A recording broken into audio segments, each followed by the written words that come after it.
गईलू ससुरवा आवे के आस धरावताड़ू। इंस्टा पर डीपी लगा के सोना हमर बीपी बढ़ावताड़ू। गईलू ससुरवा आवे के आस धरावताड़ू।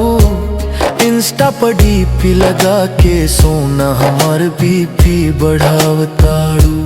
इंस्टा पर डीपी लगा के करेजा हमर बीपी बढ़ावताड़ू।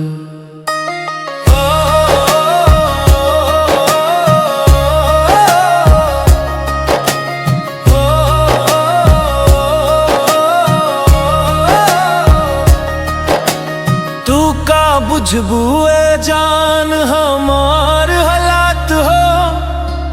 तोहरे बिना सुना लागे दिन रात हो।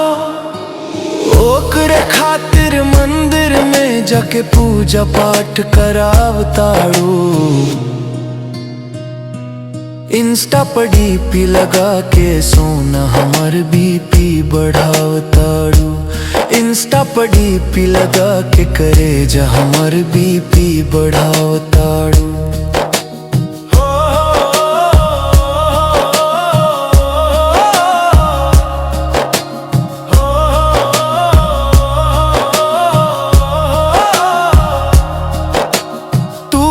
बुझबू साधु के दिल के हाल हो। रोवतानी धनिया कक्के आँख लाल हो। छोड़ के तो के जियब नहीं कसम खात ताड़ू। इंस्टा पर डीपी लगा के करेजा हमर बीपी बढ़ावताड़ू। इंस्टा पर डीपी लगा के करेजा हमर बीपी बढ़ावताड़ू।